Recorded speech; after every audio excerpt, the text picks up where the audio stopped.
That's Friendly Talk Podcast. We in this bitch. Share Zoe exclusive. Share Zoe exclusive. Shout out to Harry, Earl, the whole team. What up? Gang.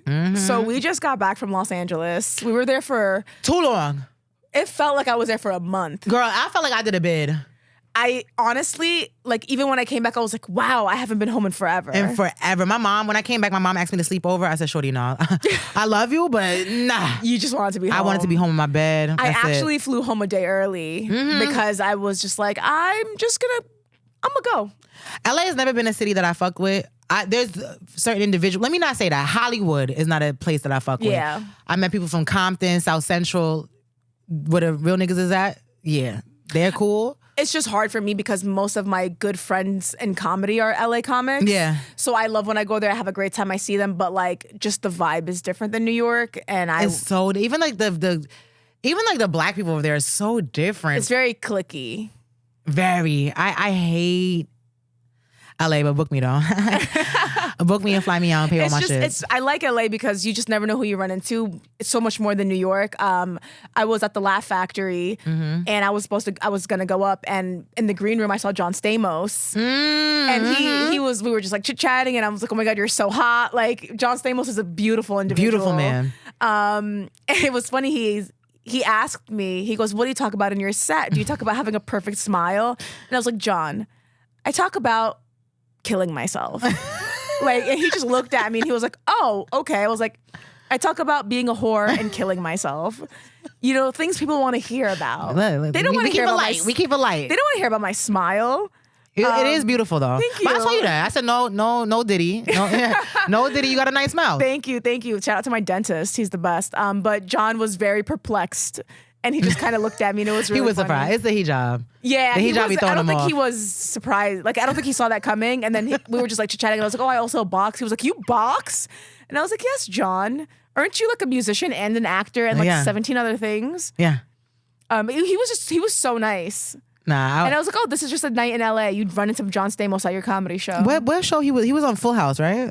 Yes. Okay. Uncle Jesse. Uncle Jesse, yeah. He was also a rapist on Law and Order for one episode. Okay. That's a smooth transition. For one episode, From Full House to rapist. I love Law and Order SVU, but no, Lauren SVU is my shit. Los Angeles was a vibe. It was an experience. LA for me. We also got to room together, which was nice. I was very grateful that we remained friends. Let me tell you something. I was very nervous. Because usually when girls go out girls together, go away, and then we're still in, like, I feel like we're dating. Like, we're still like, you and I are still getting to know. We're in a talking phase. Yes. We're not even official yet. We talking still. We getting to know each other. We're still. sending each other memes. You feel we're me? texting good morning. So when you start talking to a guy and then y'all just go away together, it can get crazy. It really can make or break a situation, especially with girls, especially with people working together. With money, with just giving each other space and not making each other feel excluded, making each other feel included, but also being like cautious of your boundaries. And I think we navigated it very smoothly. Beautifully. We included each other when we needed to, and then we was outside without each other when we needed to. Yeah, and it was a perfect balance. Yeah, it was like, hey, you want to come? You don't? Cool. I'm here. Let's meet up. Let's go out to eat. Let's chill. Like, there was so much drama. But first of all, we was in LA for the Netflix is a Joke Fest. So let's start with that flex real quick. Okay? Something real light. You know what I'm saying? That was my second time getting booked on Netflix. You heard? It was my first time. Oh, it's okay. I got rejected last year. No, it's fine. It's fine. But I had a great time. I had a great time with the festival. Shout out to Netflix. Shout out to Netflix. Thank you. Have me back anytime. Have me back tomorrow. But the jealousy in the industry was really heightened. Yes. Fights broke out. People don't realize how much drama is in comedy. People that see us telling jokes and they think it's all ha ha kiki. There's so much darkness and drama and comedy. This shit is mind blowing. And people don't understand that there's only a few of us. Only a few. There's very, very few like real stand-up comedians like out here doing it in this country. Yeah, like actually, a couple hundred. Yeah. There's thousands of rappers and thousands of dancers and thousands of actors. Like there's thousands of models. There's not thousands of comedians. We're a very small group. There's thousands of people who think they're comedians. We're comedians paying their bills doing comedy. Yeah. Working comics. On the road. Who write shit. Yeah. Not a lot. Especially with women, that's even a smaller amount. It's only like 100 of us. Yeah. I could probably name all of us. I know. But and there's a lot of evil people in comedy. It's you would be shocked. It's a lot of egos. A lot of and egos. How did you get that? Insecurities. Why did you get that and I didn't? Yeah. How did you get that? Who's your like? Yeah. It's a lot of just Unhappiness. I feel like anytime I met anyone in LA that I didn't know, they kind of wanted to be like, well, what are your credits? Yeah. To see if I was worthy of a conversation or not. Yes, that's exactly what it is. You'll go to shake a hand and like, who are you? And if someone important comes, says hi to you, all of a sudden they want a hug. It's like, nah, you curved my handshake. I'm definitely not giving you no hug. Fuck out of here. It's a lot of like, what can you do for me? And if you can't do anything for me, I don't even want to associate with you. A lot of jealousy, girl. So let me tell you what happened. My first show on the Netflix festival this year, the host, beautiful. I thought she was beautiful, physically.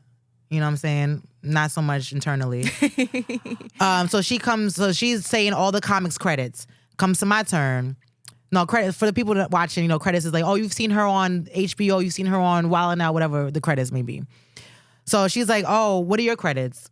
I'm like, oh, you see me on, and I'm listing it out. And she's like, I'm not saying none of that. I don't want to set the bar too high for you. Whew.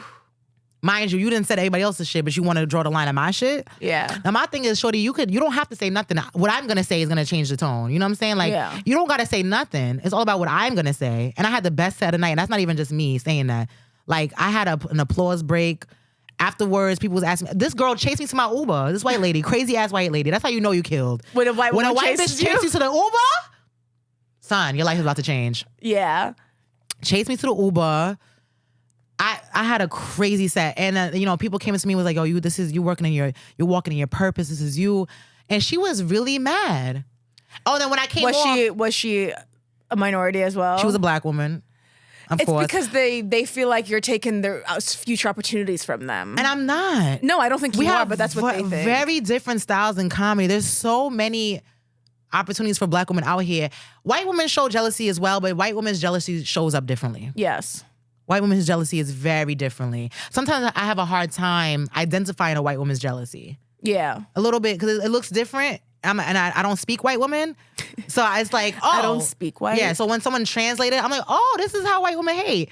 Yeah, I just feel like when it comes to minority women, especially comedians, especially other minority comedians, they're like, there's only limited spots for us. Yeah. Which is not true. That's not true. You could build your own empire, you could do whatever you want to do, but in terms of Hollywood, they throw one, there's only one like spot left for an Arab person, or one spot left for an Asian, or there's only like limited spots for minorities, so they fight over it. And it's like, if there's another pretty black woman on the lineup, well, that doesn't make me any special anymore, because I'm usually the only pretty black girl on the lineup, and that's how they think, And that's what it is. My thing is, like, I treat my career like I treat, dating. I'm not fighting over shit that's mine. Yeah. You know what I'm saying? I'm not arguing. Like, that's my, that's my spot on the show. That's my dig. Like, I'm not fighting over that shit. If I got to fight over it, it's clearly not mine. Yeah. You know what I'm saying?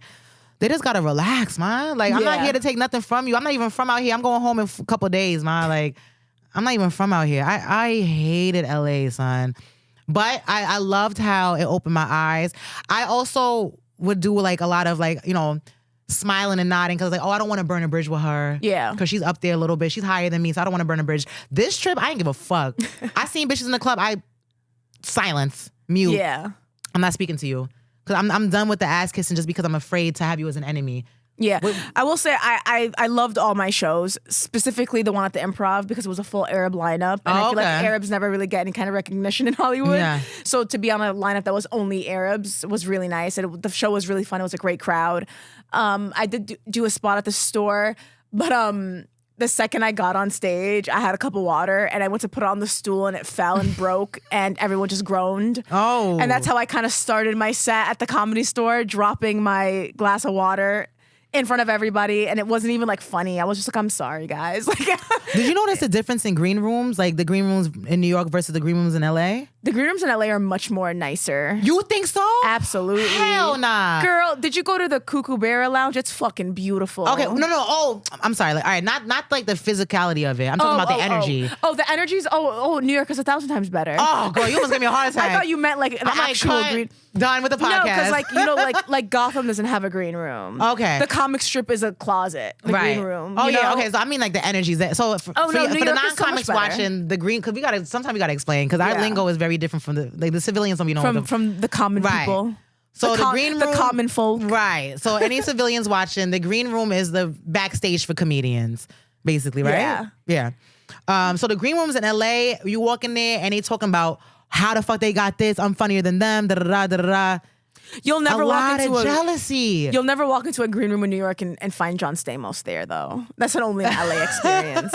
Well, yeah. I mean, I saw a lot of celebrities in the Yeah. Yeah. But I will say the energy in New York is much different. much different.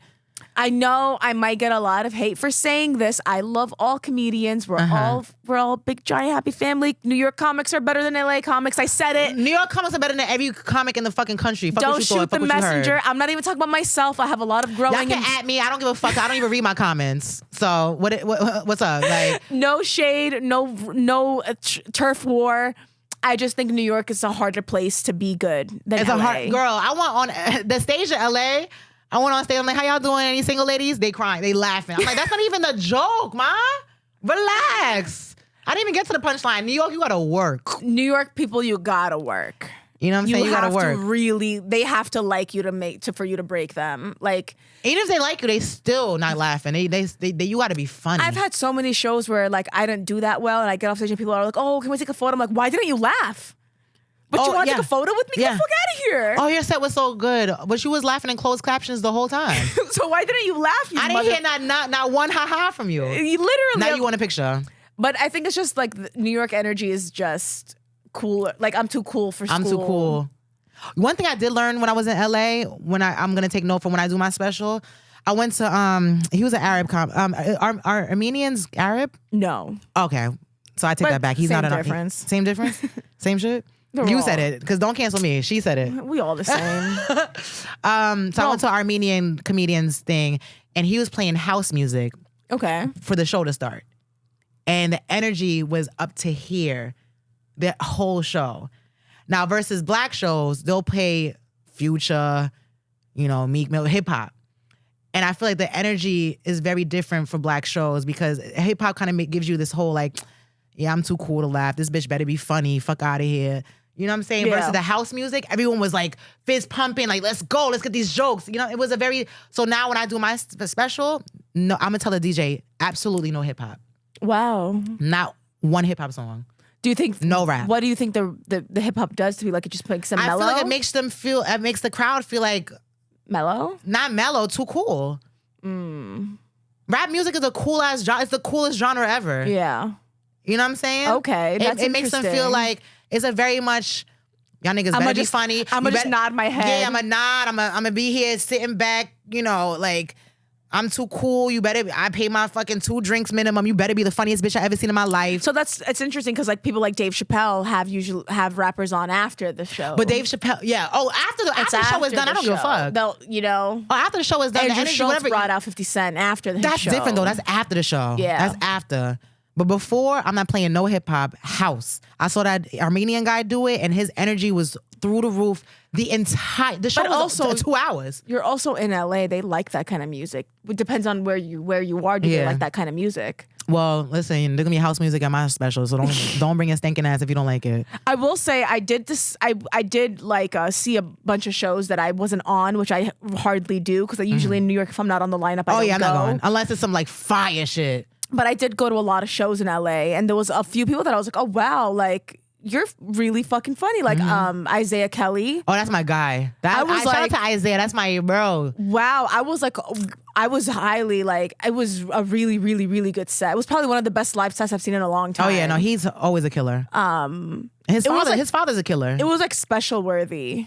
Yeah. That set. Yeah, no, his father is a killer, so it's in his blood. Comedians like Eunice, he's an Iraqi guy. Like, I saw him at the Armenian guys thing. yeah, how was he? Oh, Eunice is my dude. Eunice was, he did. Yeah. Oh yeah. I like Eunice as Eunice is so cute. No, Eunice is adorable. That was my first time seeing him. Yeah. The crowd, you don't know what it was? The crowd was super duper Armenian, and they just wanted to see their guy. Yeah. Because there was a white girl who went on after them, and she was hysterical, and they was giving her grins. That's how I feel when I open for headliners.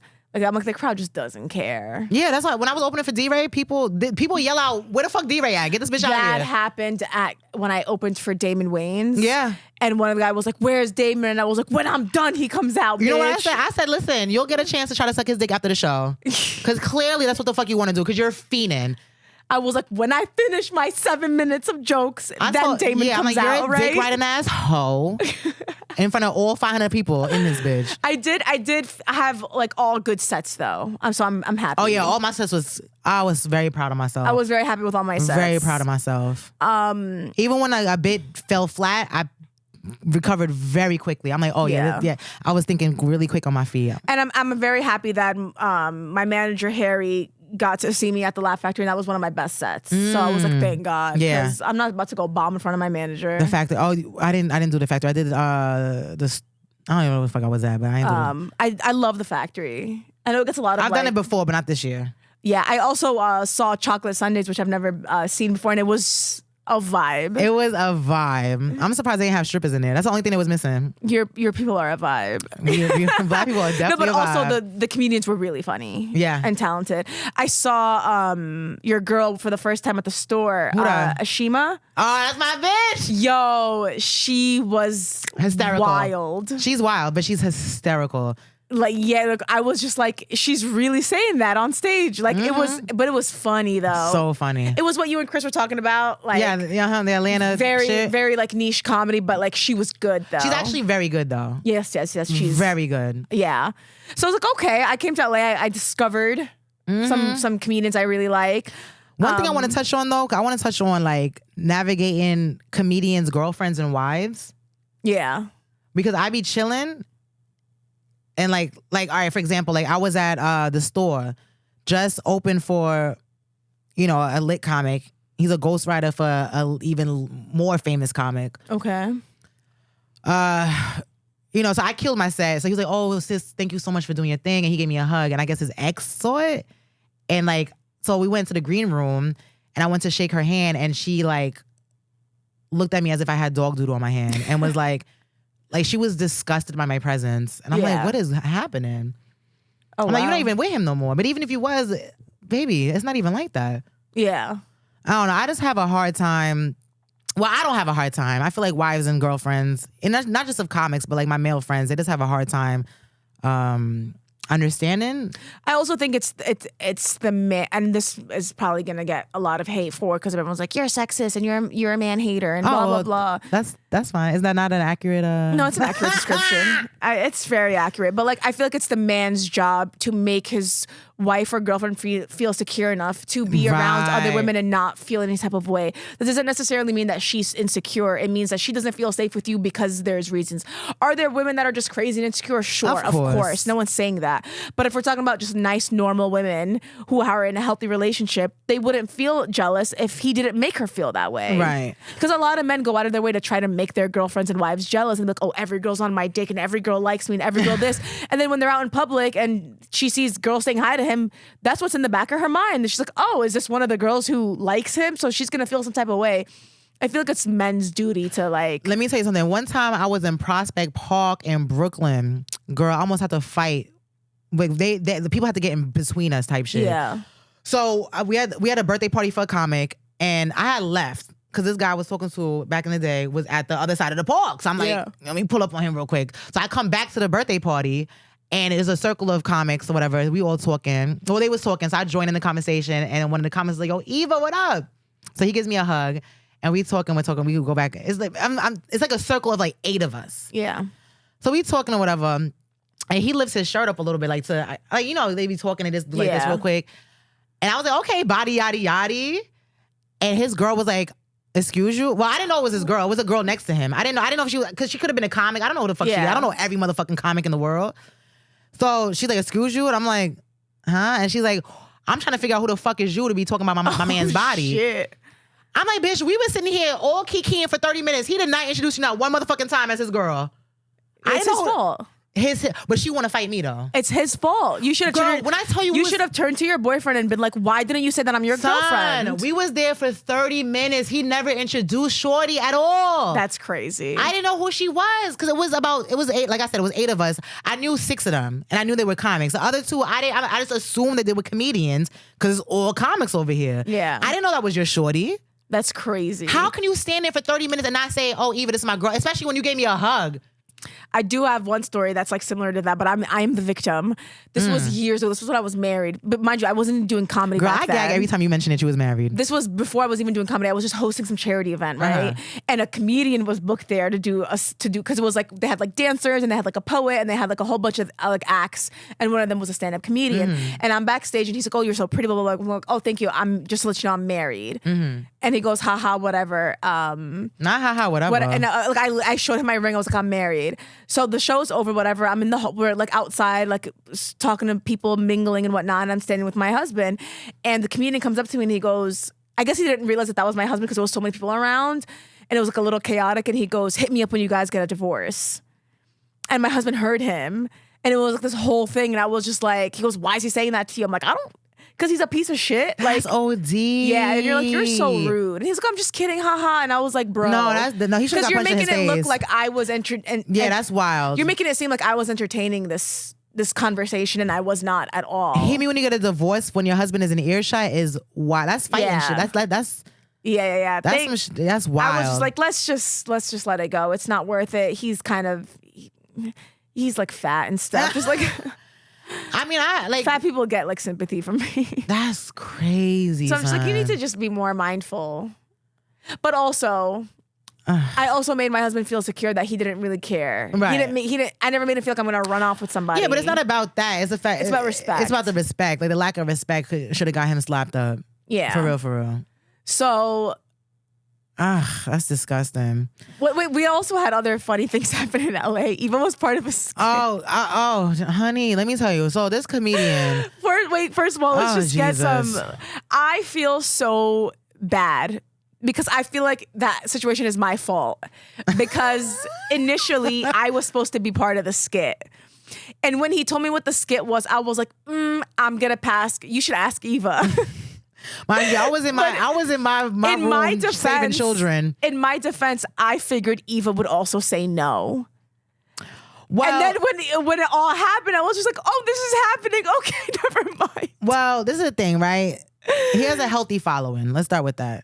He got like 2 million on Facebook and over 500,000 on Yeah. Instagram.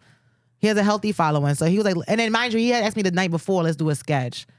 So I'm like, all right, cool. So he comes up to me. He's like, okay, the concept is you're my sister-in-law and you're fucking on my brother. And I'm like, You're like, "Why is this?" I'm like, all right, cool. And then he's like, oh, but I'm not going to show your face. I'm just like, all right, no problem. Like, I'm like, my face is not in it, whatever. But I'm thinking it's going to be like a 2-minute situation. That shit went on for almost 20 minutes. But here's the part. Here's the part that people This is need to the gag. understand. He was like, he had his phone out the whole time and was recording. And we're thinking he's taking multiple shots and angles so he could Yes. cut it up.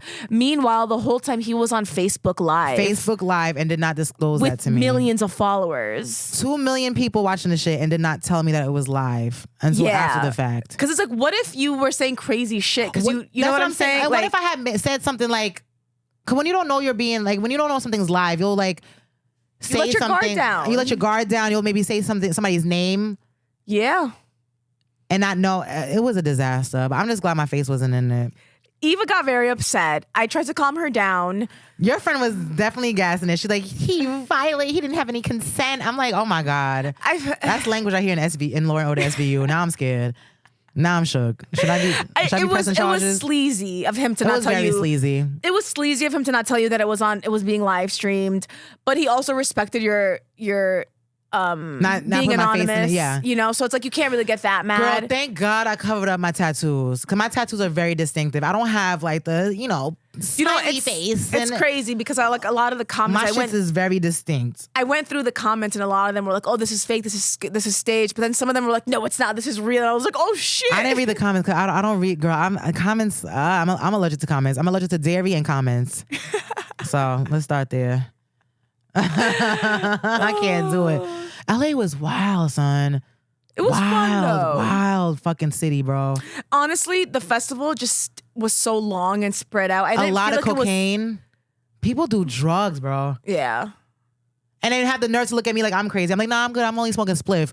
A spliff? I'm like, I just have my little weed pen that I puff on every now and And then. they're like, oh, I'm gonna give you a spliff. No. Laced with fentanyl. And Laced with fucking a homeless man's doodoo. Fuck out of here, nigga. I'm not smoking your spliff. Are you dumb? I have my own shit. Get the fuck out of here. No, but I will say before we wrap up this episode that Scherzo is doing a fun little thing. It's coming soon to Scherzo, the Scherzo comedy competition. Yes, it's Scherzo comedy competition. Scherzo comedy competition. Winners will receive money, their own comedy special on Scherzo, working with select Scherzo comedians, including me, you, DL, a whole bunch of people. Yeah, Scherzo has a fire lineup of comics. So check it out exclusively on Scherzo. If you are a comedian and want to be part of the comedy competition, we'll send you the link. Send us a DM. We'll send you the link. LA was a vibe. We're glad to be back. We are New Yorkers at heart. LA was an experience. I'm happy to be home. I'm grateful that I was there. I'm very, very, very, very grateful. I thank God every day that I was able to go out there and do my it was thing. fun. It was an experience for sure. We had an orange tree in our backyard. That was very cute. I ate a few oranges. I ate a few oranges. Got my vitamin C up. Got my vitamin D from the sun. I will say, sadly, the homeless in LA has gotten so terrible. They're mad rude too. I didn't finish my food. I'm like, oh, you want the rest of this? It was like, I'm vegan. Wow. I'm like, how you vegan and homeless? Yeah, beggars can be choosers. Eat the fucking chicken. Wild. Eat the chicken, bro. I'm like, and what's crazy is the chicken wasn't even homeless when it died. The chicken was on a farm, bitch. How you too good for the chicken that had a house before you? Yeah. That's I stay away wild. from the homeless people because they just look, they're a different level of homeless than like different New York. level. New York homeless people are like, they're homeless. No, they're homeless for real. Because like for the real. New York homeless people mind their own business. LA homeless fuck with you. Yeah. Homeless people look at you like you not gotta get your shit together in LA. Yeah. And they have like crazy, like dried up makeup and they're wearing like it's just they're characters. Wild. Shout out to our tax dollars going to fund Israel and not helping homeless people in America. Thanks, Joe Biden. On that note, see you next week, guys. See y'all.